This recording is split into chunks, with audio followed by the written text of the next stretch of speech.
Welcome to the Enchanted Earth podcast, where you will hear stories of nature with the power to transform our lives. These sacred stories are begging to be shared now. So listen in as my guest today shares one of their own. Okay, so welcome everybody. Today we have with us Pam Grout, and let me tell you a little bit about Pam. Pam Grout is the #1 New York Times bestselling author of 20 books, including E Squared and The Course in Miracles Experiment. She's a freelance writer who has published with Scientific American Explorations, Outside, Men's Journal, People Magazine, Travel and Leisure, and many other publications. She's the creator of the TV series Going Rogue and the wacky proliferator behind 2 popular blogs. Her current focus is the 222 Foundation. She started to honor her magical daughter, Tasman, who has been guiding her from the non-physical realm since October 15th, 2018. So welcome today, Pam. Well, thank you, Maureen. I'm very glad to be here. We've had quite a few interesting conversations over the last few years, so it's nice to actually be talking in person in real time, so to speak. Right. Oh, well, yes. So thank you for taking the time. I know you are such a busy woman. And I just want to say that you are such an inspiration for practicing what you preach.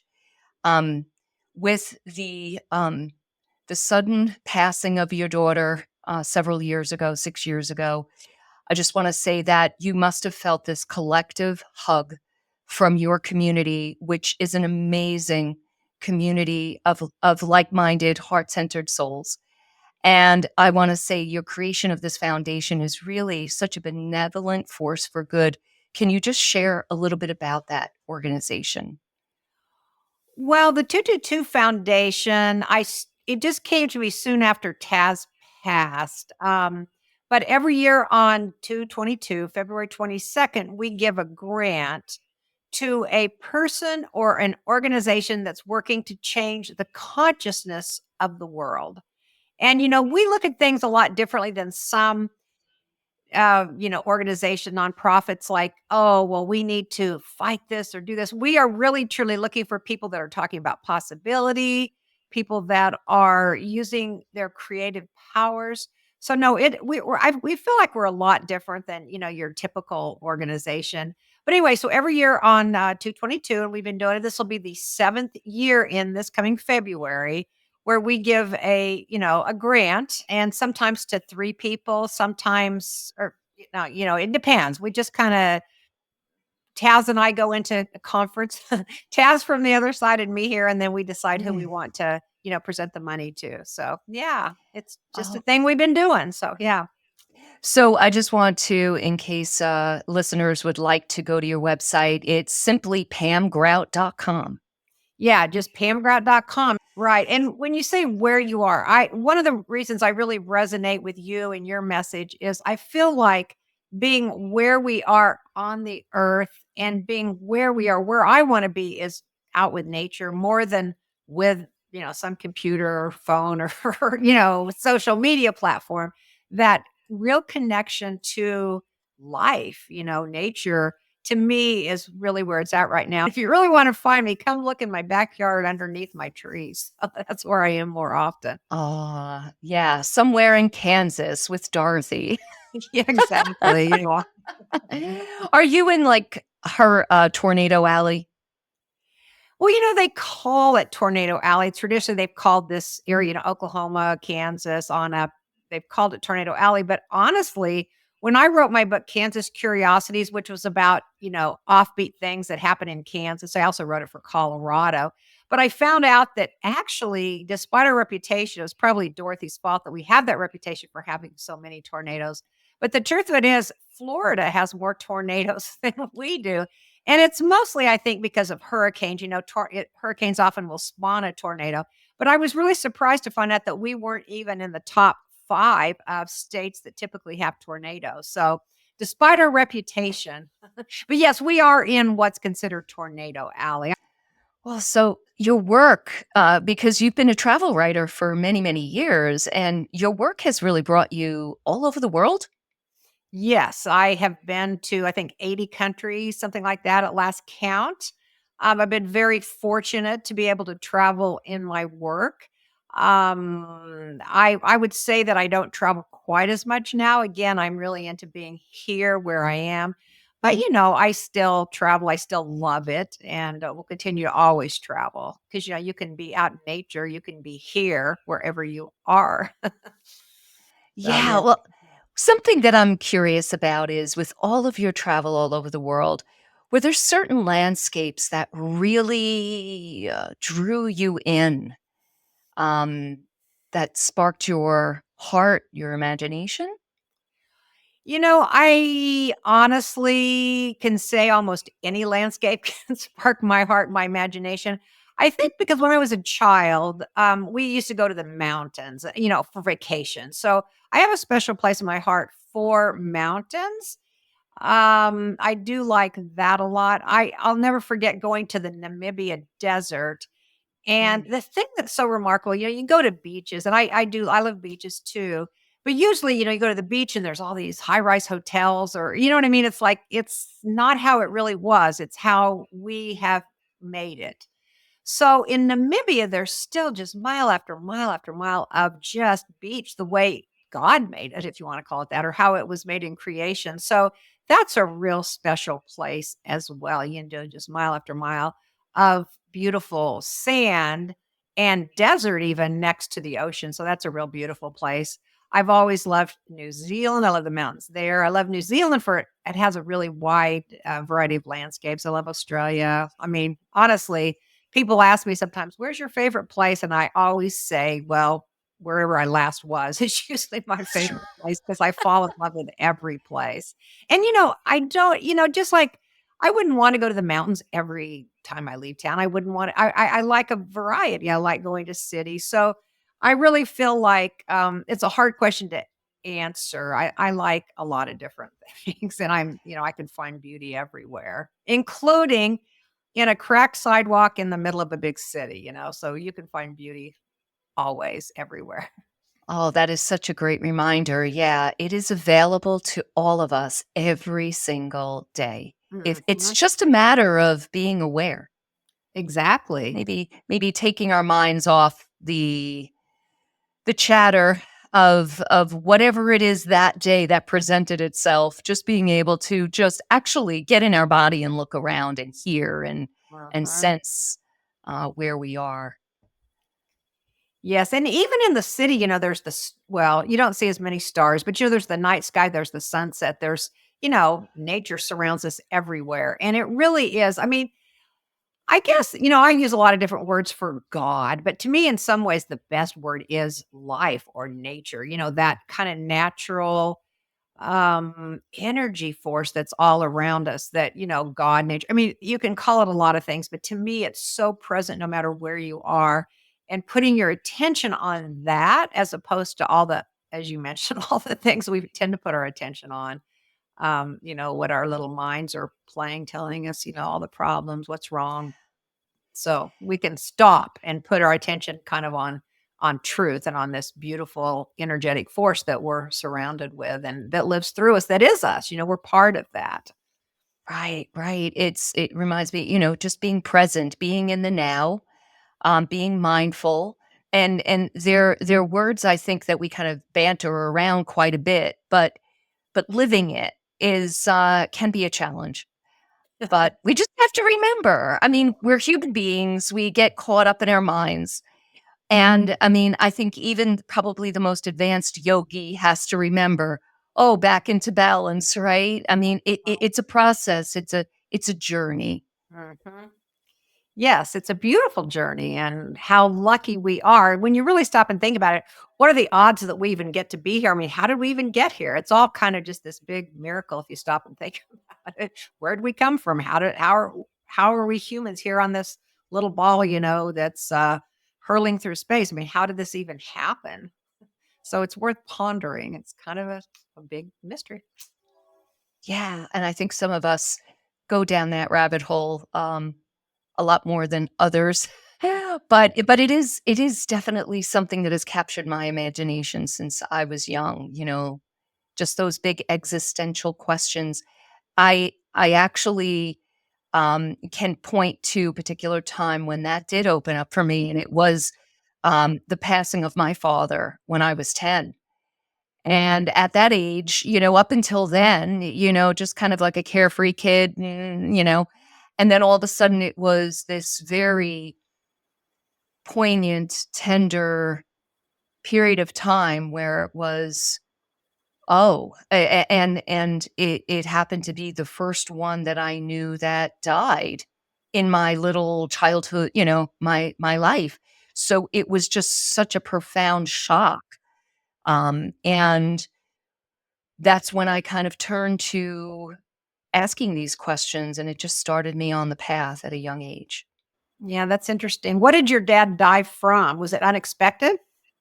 Well, I say it was expected by everyone but me. Oh, yeah. I was the youngest of 3, and everybody else knew that he was passing, Mhm. and that they knew this was his last night, and my mother spent the night in the hospital, which I didn't even know, and it happened overnight, and I woke up in the morning, and everyone's at my house looking at me. Yeah, those moments are just, like, so etched in your mind, but Right. it was, the very difficult.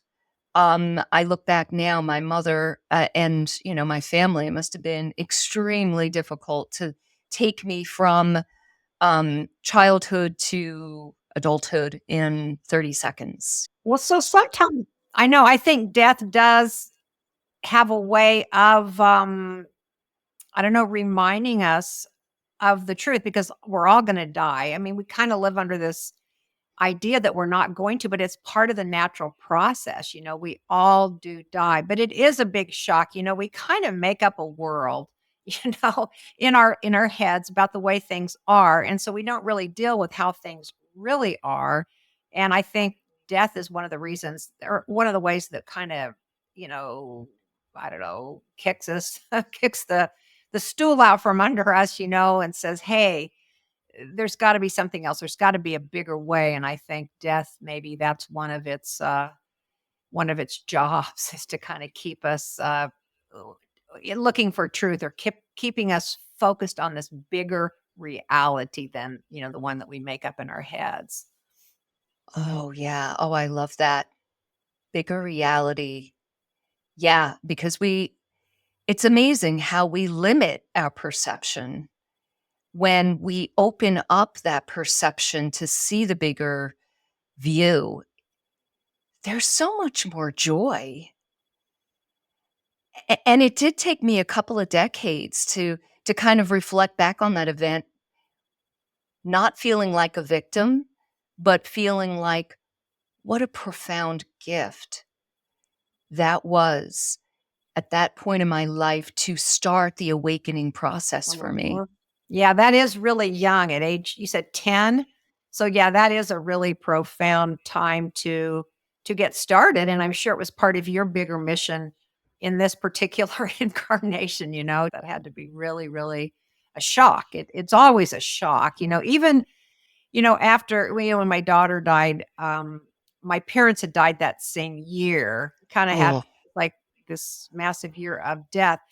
But, they were older and I've done so much reading. I know people that have gone to the other side. I mean, I have a pretty big picture look at death, but losing someone who in such an unexpected way still just really got me because, she's 25 years old, she's perfectly healthy, everything it seems fine. All of a sudden she has an aneurysm. So even knowing, about death and even knowing that it's not the end and that we're bigger than these bodies, it's still just, it was a huge, huge, you know, take your feet off from under you moment for sure.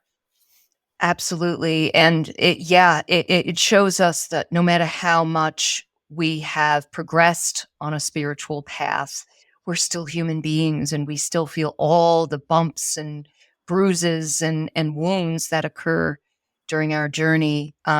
However, we at some point figure out how to be in that wounded space less and less over time.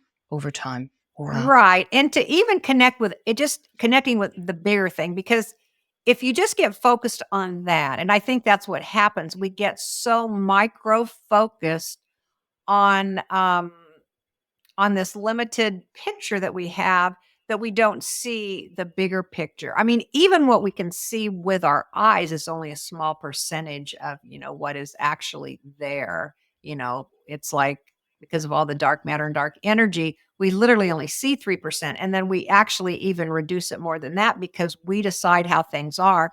And because our minds are so powerful, then what we've decided is the way things are, that's all we're going to see is that little tiny piece that we have. They call it collapse the wave in quantum physics, but that part that we've allowed into our awareness, that we've decided that the way it is, again, because we're always creating, we're ceaselessly creating, but we often create from a little peephole, that we think is reality when there is so much bigger. So to me, kind of the spiritual practice is all about, I don't know, widening the aperture, seeing more than what we've decided is the way things are. And death is a really good reminder that there is more than we know, that there's just so much more that we miss by, sticking with the people, only looking through the people. Oh, there's so many things that came to my mind while you were speaking. Well, you seeing kind of this bigger viewpoint than most people do, and you do write about that quite a bit in your blogs and the Course of Miracles work. E squared, which it's so funny. I went to grab my copy before we got on, Mhm. and I'm looking in my bookshelf because one of my feng shui students gave me that book, and she was like, "Oh, you got to check this woman out. She's really cool." And I was like, "Oh my gosh." Fell in love with E squared. But it's really funny. It's one of those books that you do hand off to somebody who Oh, needs it. So that's what happened. So it is in someone else's hands, and perhaps many people it's been handed off. It is just a really wonderful book, uh, giving you ways to kind of test or experiment, maybe is a better word, with kind of seeing in this bigger view. So can you give us a glimpse, like when you close your eyes, is there something that you see, uh, uh, this full realm of reality, which I guess we can't even grasp, but is there kind of a particular viewpoint you have on that? Like, well, let's see. When I close my eyes, I mean, I guess my prayer or my intention, however you want to say it, is to look through. In fact, that was my Course in Miracles lesson today. Was today I look through Holy Spirit's eyes, and I speak through Holy Spirit's voice. So again, I just look to erase all the beliefs and thoughts that I have decided away to. So I want to look, through the bigger lens, through the wider aperture.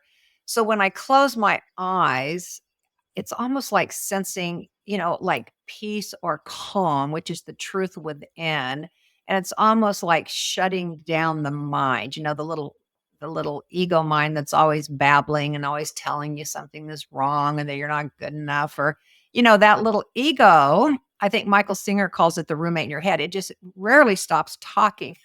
In fact, that's why I think the meditation practices that a lot of us follow is good at kind of lessening that ego's voice. And also, talking about being outside, that's another one. Sometimes nature can stun us into silence, so and I know, since you do focus a lot on nature, I'll tell you one of the biggest practices that I've been doing, and now that it's fall, it's slowed down a little bit, but this summer, I would go out and collect, different things trees that fell from trees, flowers, and all kinds of different petals and whatnot. And I made a mandala every morning from nature, from things that just came to my awareness. Every single day it was different. And it was such a holy practice because you're really looking. It's easy to walk outside, go, yep, there's the sun, there's the, the things that we're so used to seeing, just a repeat of what we did yesterday.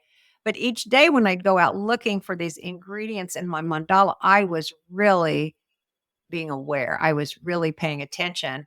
And then I would gather that up. I had this old frisbee that was out in the garage, and I'd just take that out and I'd start whatever happened to be. And then I'd make a mandala, and every day I'd take a picture of it. So in my phone, I have this, I don't know how many, 60, 70 mandalas that I made this year. And it was such a really beautiful practice. I really enjoyed it so much. And I know now that it's fall, a lot of the flowers are no longer blooming, but in fact, we did have a freeze here, so a lot of things, but we're still getting leaves. And I haven't gotten creative enough to do a mandala lately with leaves. But again, I really, really enjoyed that practice. And it was almost like, here's your gift. They talk in the Bible about manna, I think it's called, where it falls from the heaven. And so, really, when you're out looking, you find those gifts, that manna from heaven. Every morning I would find that, and I guess the big thing I was doing, I was just actively looking. That was my practice. That was my morning practice. In fact, somebody asked me the other day, how do you meditate? And I change it up all the time. I'm just one of these that any kind of, you get into a routine or you start doing the same thing over and over again, eventually it becomes dry and it doesn't have the same meaning.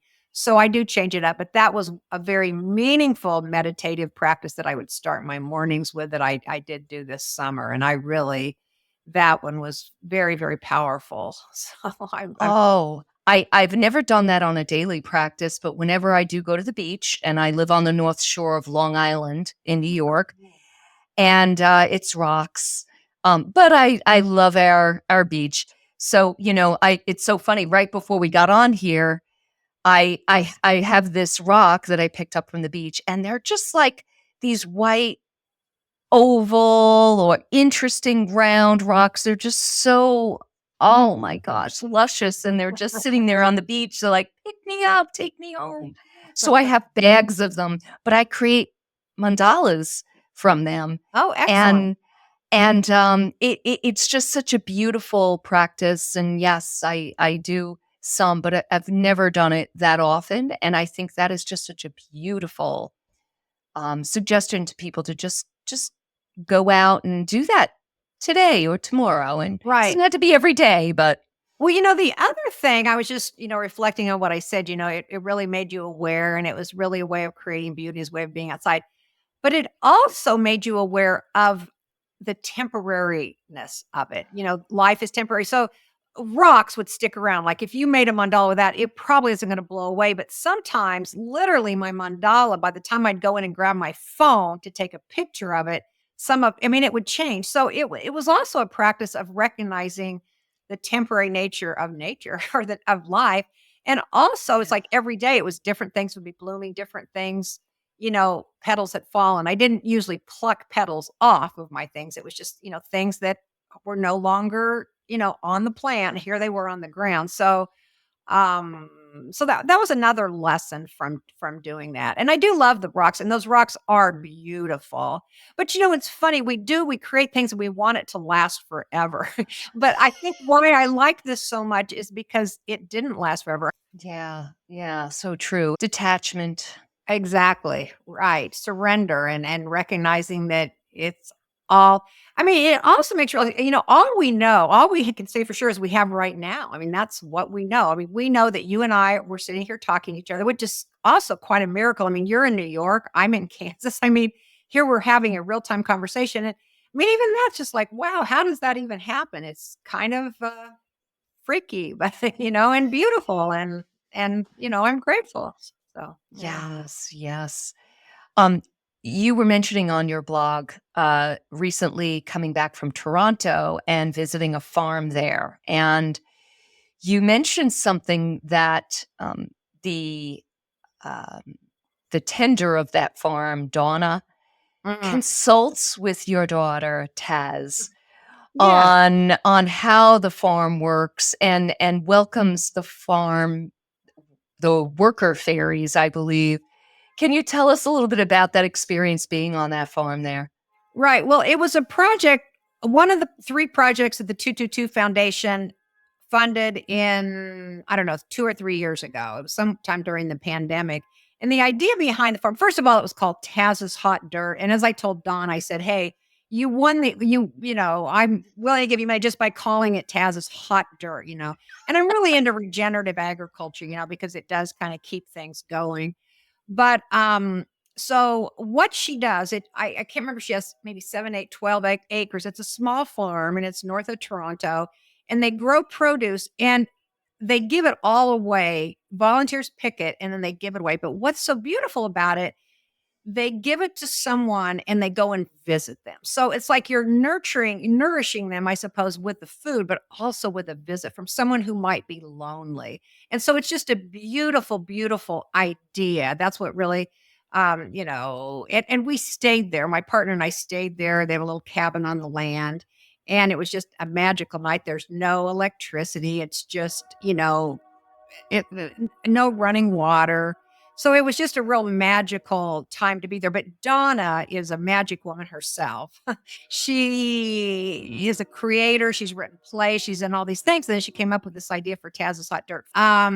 She also believes in a lot of interesting things. In fact, she just posted on Facebook the last produce for Taz's Hot Dirt was closing down for this year because, Toronto, it's even colder than here. I'm sure they've had their freeze.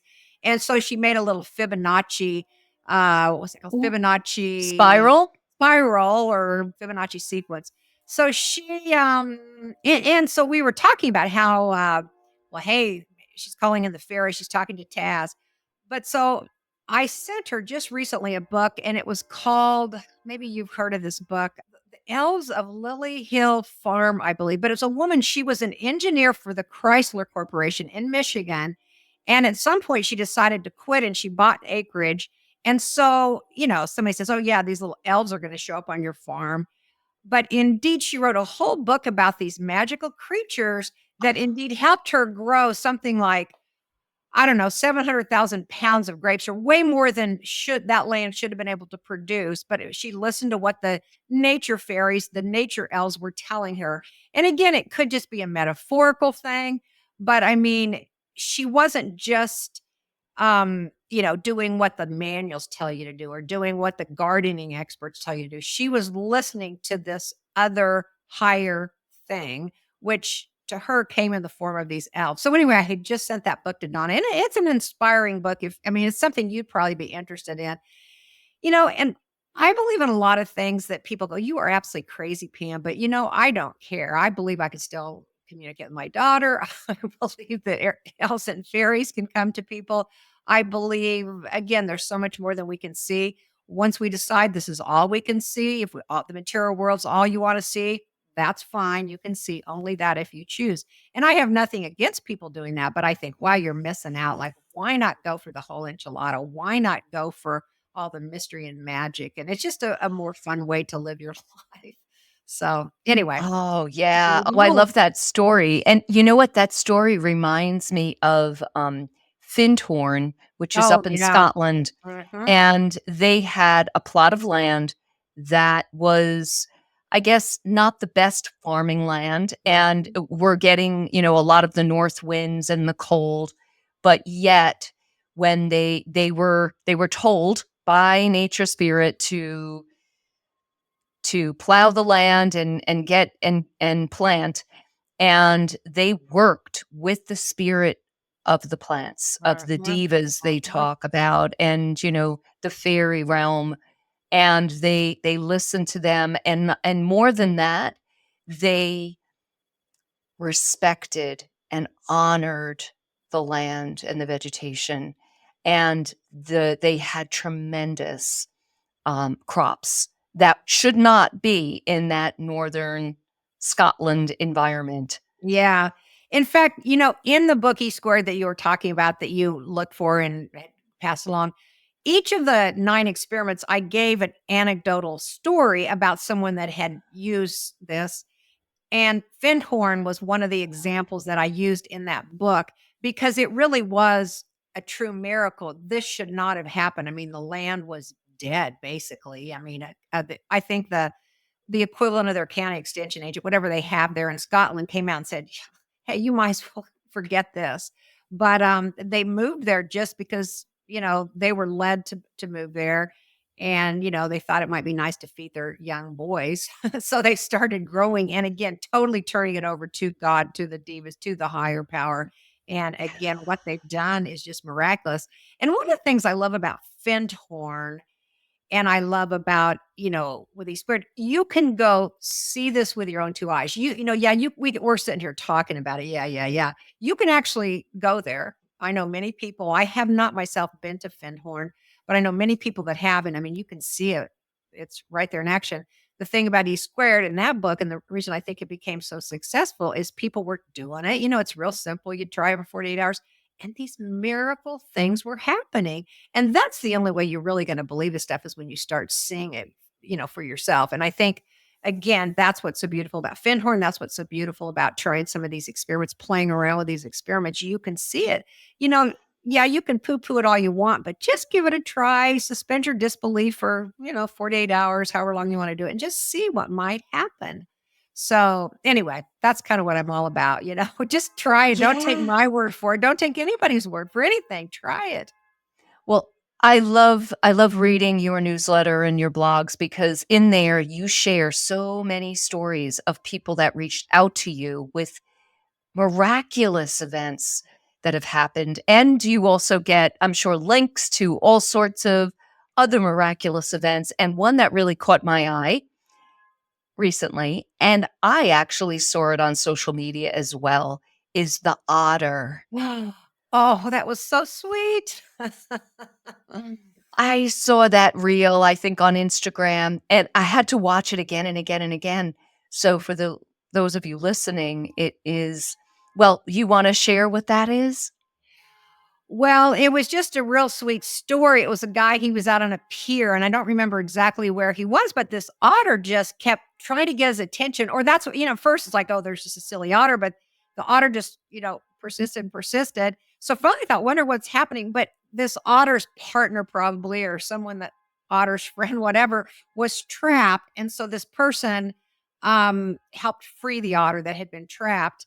And so the otter that had come to, get him brought back over, let's see, what was it? It was a little gift of something. And do you remember what it was? It It was was a rock. a rock. That's right. It was a rock, maybe one of your rocks, like, a beautiful I rock. But know. just this idea of acknowledging, Oh, look, you did something beautiful for me. What's funny? The same person that sent me that story just yesterday, I think, sent me a very similar story about a fawn that came to somebody's back door. I mean, like literally it's looking in the window at the back door and they're looking out and they're like, what's happening? But this fawn kept coming back, coming back. So finally they go out and the fawn took them to where it's, I think it was his mom or its father. I can't remember, but a parent, the fawn's parent was again stuck. So the guy, let him go. And then both deer came back to the door, I think, to say thank you. So, that's just one example of how we're so connected. We kind of think, oh, they're just animals. They don't, they're not in touch with us or they can't communicate with us or they're not thinking stuff like us. But the truth of it is they are. And if we again tune into the bigger thing, if we tune into the more that's out there, we'll start communicating with with deer and otters and trees and everything else. It's certainly available to us. oh yeah. So I volunteer at a wildlife rehabilitation center Oh, here on beautiful. Long Island, and they do nature education, and I do like event stuff for them. Um, but my dear friend is the rehabilitator, one of the rehabilitators, and we had a conversation that's actually in my book and we're going to do a podcast. But she says time and again, wildlife that come into the facility obviously need support. They do the best they can with the hope that they can release them. Sometimes they can't. Sometimes they become residents of the Mhm. facility, and they, depending on their demeanor, can be an educator themselves Mhm. to help with school programs and scouts. But she says, when they get to release them, she says there's always, they want to be free, of course, but there's often this very quick, simple moment of acknowledgement Mm. from their eyes to hers. just a look back, a thank you, a gratitude, and I get chills when I think about it because we so often, like you said, we don't think there's consciousness there. It's just an animal. But the thing is, there is individual consciousness. They have unique personalities, every one of them. And there is so much joy that we can have when we recognize that and make that connection. and see them as our brothers and sisters, as our equals, as part of us. I don't remember which book I put this in, and I probably put this in a blog too, but do you remember the story about the whale?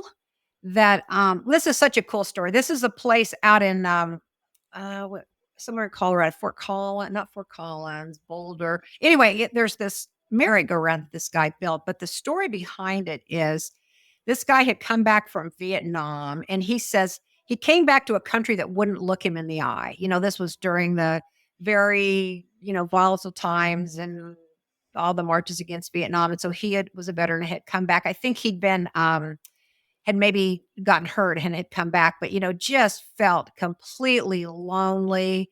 He, went to school for a while on the GI Bill, but then he quit and he went out and became a boat builder in San Francisco. And he said he was just so depressed. He just had no reason to live. He was just despondent. Life sucked. I mean, all the things you could think. But so he ended up building himself a boat. And his idea was he was just going to, take the boat out to the ocean and just, whatever befell him, he would just die. Well, he's out there. And after about 3 days, and he was just so discouraged in the same old despondence, this whale comes up, swims up beside his boat, and with this big eye, sat there and stared at him. Remember he had just said that no one in America would look him in the eye. This whale came and stared at him in his face for several hours, I believe was. I'm trying to remember the details of the story. He said it completely changed his life. He ended up coming back to shore, and he ended up building. He was a woodworker, so he built this beautiful wooden carousel it's called the Happiness Carousel, and it is out. You can go ride it. It's out in Colorado. And so anyway, that was a cool one because he didn't rescue the whale. He hadn't really interacted with the whale at all, but that whale could sense that he was needed. That whale knew that this man needed him. And so I always loved that story too, because it's more than just thank you for what you've done for me. It's I feel you. I appreciate you. I'm here to support you, just like all of life is here to support you, if you're willing to see it. Oh, wow, Pam, that is such a moving story. Wow. Yeah, I love those kind of stories. And what's to say this isn't happening to all of us all the time, but we're not paying attention? What if the trees were walking by or saying, hey, hey, listen up?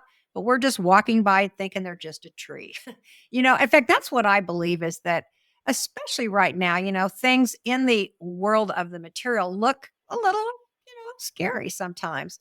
So I feel like nature's maybe really stepping up its game and saying, look, we've got some answers for you and we want to help. You guys are kind of blinded by your consumerism and your, belief that you're all better than us and you can do what you want and destroy the planet. But we've got messages. So I feel like nature is really working overtime to communicate with us and to give us hope and to give us some ideas of what we can do to end this separation that so many humans feel. Oh, yeah. I personally had a very interesting experience with the tree probably in 2014 when my son was going to school in the Adirondacks. And I took a little walk around this pond and then I came to this beautiful, huge pine. Wake up, wake up. And I think that is one of the reasons for me writing this book and doing this podcast is to help other people hear stories like you shared and the others hear and maybe recall something similar that happened to them or maybe seeking those experiences where they may not have. So helping others kind of wake up to that beautiful kindred energy that's there, that's alive, and bring us into more, not just balanced and harmonious and calm, but joyful experience of life. Mhm. As we wrap this up today, Pam, is there any message you'd like to share beyond what we already have? Well, again, just I really believe in the beneficent of the universe and of nature of life. And for people that are feeling discouraged or just not feeling that same way, that joy, that connection that we're talking about, it's just to ask, say, hey, I'm not feeling it here. So would you please should give me a sign, just show me just a little bit of how much I'm loved, how much I'm connected. And I don't know. So that's just a fun thing for people to, just ask for a sign, ask for some message, ask for some guidance, ask for just a little recognition that there is a connection with them and life and something meaningful and beautiful that they are here to do. Oh, oh, so perfect. Coming from the author of these 2 books about experimenting. Oh, I love that. I love that experiment. And yes, I would love to hear if any of the listeners did as Pam suggested and what came to you. I would love to hear your shares. I would love if you shared this podcast with another who you think it might benefit. And I just thank you all for listening in to us. And thank you so much, Pam, for your support. And you know what I forgot to even mention? Probably point number 1 that I was going to say is I have such gratitude for your support in writing this book because I spent a good year reaching out to people asking for their participation and either had crickets or got no's. And I completely understand somebody who's really not known to get that. I understand that. But I thank you for being my first yes. And it was a very enthusiastic yes. So thank you so much for your support. And of course, once I got your support, all the others said yes. So it was just a process that just boom, boom, boom. The book practically wrote itself. So thank you so much for that. Yeah, well, you're very welcome. Thank you for writing it and listening to the call to do it. So thank Yeah. you, Maureen. Yes. Thank you, everyone, and have a wonderful day. Yes. Thank you for being a part of the Enchanted Earth podcast. Comment below, share, and most of all, please hit the subscribe button so that you'll hear when we publish another inspiring episode. You can visit us at luminous-spaces.com for more information on our online courses, retreats, and offerings. Thank you and have a magical day.